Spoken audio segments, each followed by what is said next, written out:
So, good afternoon. So, I would like to share with you some of the work we have done on the big data.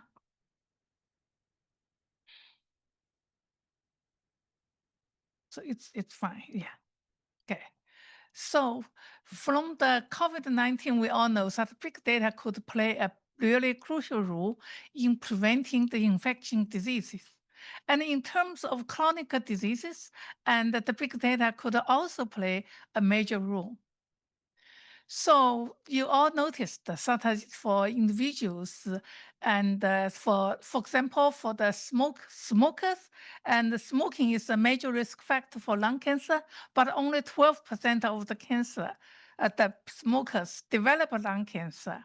And also you noticed that even for the patients, such as they diagnosed with lung cancer for the same stage and treated with the same drug, and their response could be different.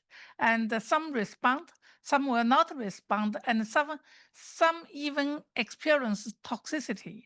So therefore, for different people, we need to figure out the different strategy for treatment or for the cancer prediction. That is, we needed the personalized prevention, diagnosis, and treatment. And also for all these, for to achieve the precision health, and the major scientific and technology issue is involved is how to integrate biotechnology and information technology, and then to break through the efficient collection and utilize of the healthcare big data, so to promote the development of precision health and the digital health. So the population cohort are one of the important methods for obtaining high-level medical evidence using multidimensional health and medical big data. And so starting about 3 years ago, we started the 1 million people cohort. It's called the HOPE cohort. And in this cohort, it included the 3 sub-cohort for general population, high-risk cohort, and patient cohort.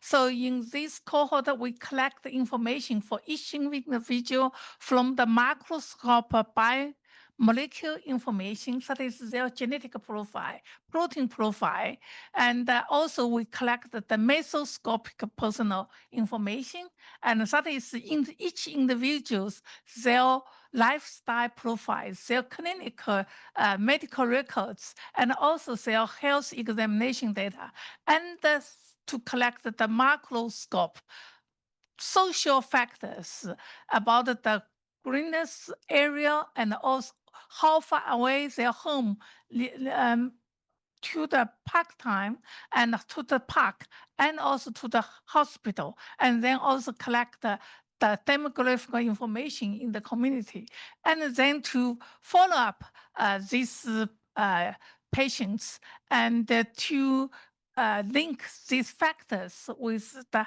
health outcome.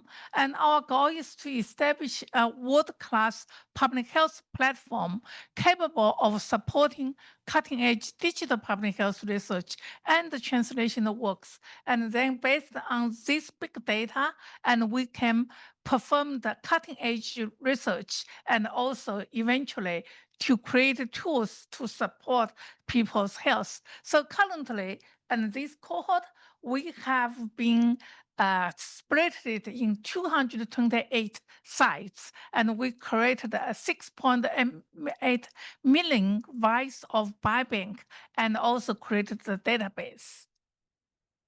And so next, I will show you how we can use this data and to the healthcare. And so I'm going to give you kind of what the progress we have made.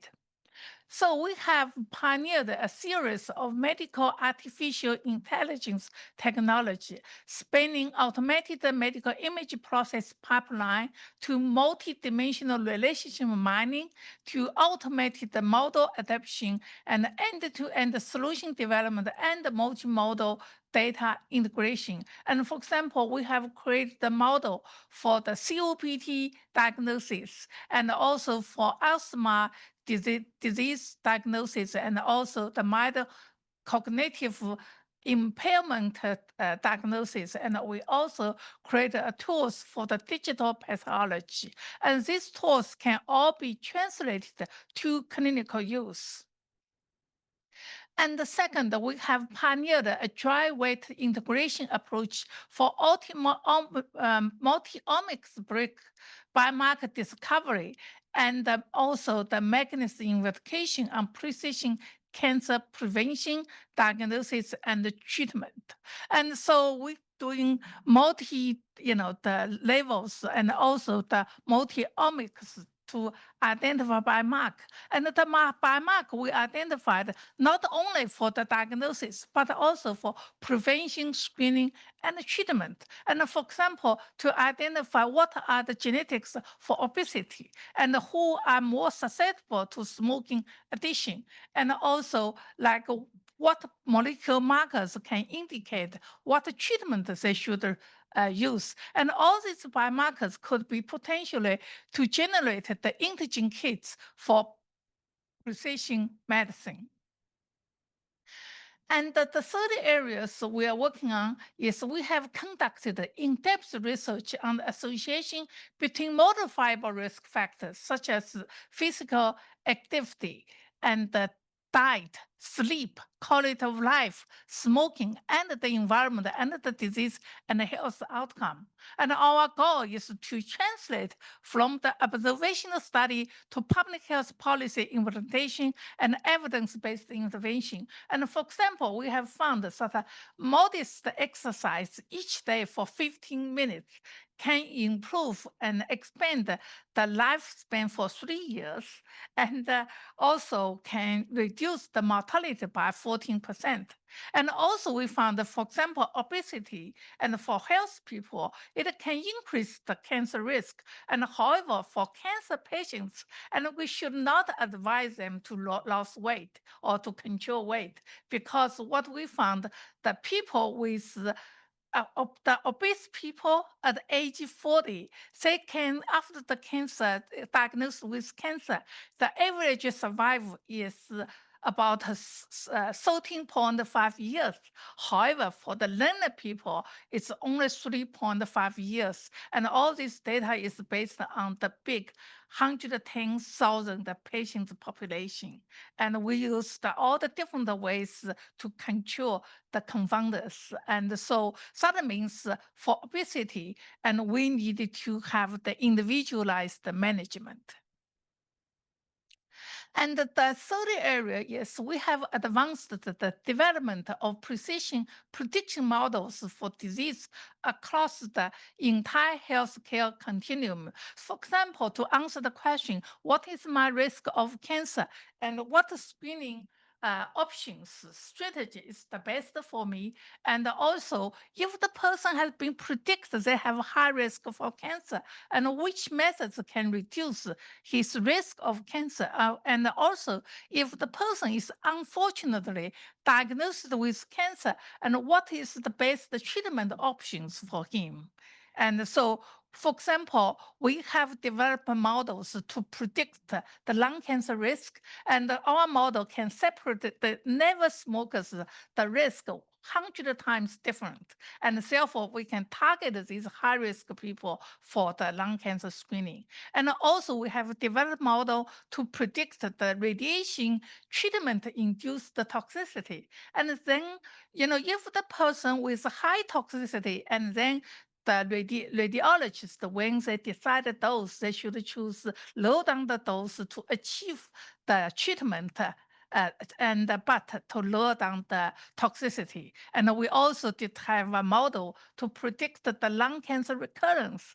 And so if the person said, okay, have the high risk for lung cancer recurrence, and then after surgery, and this person, maybe needed to do the after surgery and should also combine that with adjuvant immunotherapy or exactly. And the fifth area we're working on is on the aging assessment and also the intervention. And so the people's, what we found is the people's biology age and their clinical age could be different. And if the person, suppose they said their clinical age is 60, and their biology age could be 50 or 70, and then we need the model to accurately recognize the early aging sign, and then to intervene to control it. And so we have used the big data to develop a model from the molecule level, or from the organ level, or from the whole body level. For example, we have developed a model for the lung age, for the brain age, for the pulmonary, for the heart age, and for the kidney age. And then also what we found is if the person, like their clinical age and biology are different, and we call it age acceleration. If the person has the high degree of age acceleration, and they could shorten the lifespan almost like 17 years, shorten the lifespan. And therefore, if we all notice it, and then we can do the intervention. And what we also found, if we use the lifestyle, for example, the healthy lifestyle, not smoking, not drinking, and healthy diet, and exercise, and sleep well, and it can reduce the aging acceleration by almost 75%. And also, they can the health, the lifestyle, the index, and called the maximum one, can reduce the mortality by 50%. And we also have modified that in the intervention tools for reducing the aging. And so we have also advanced the demonstration and of intelligent public health governance, and through interdisciplinary collaborations. So basically, we are creating a platform, and then in this platform, with the data, we has collected the data and also implement various of risk assessment tools, and also the AI health assistant. And then we can build create a 3D health portrait for each person, and then basically create the online service platform for chronic disease prevention and treatment, and also to have the clinical decision support system. And then eventually we can assign a code for each individual, say the red code, yellow code, and the green code for their health status. And then we can do the individualized proactive intervention and health promotion and management. And we are also developing a series of health indices based on multi-omic, the biological data, and to advance physical and mental well-being across the entire population. So in summary, and we are committed, and we are building a world-class platform that leverage the effective collection, integration, analysis, and translational utilization of massive cross-scale, multi-module health and medical big data. And this platform aims to achieve breakthroughs in fundamental research, empower public health support, and so to basically eventually to support people's health, and also to contribute to maintain the people's well-being. And thank you very much.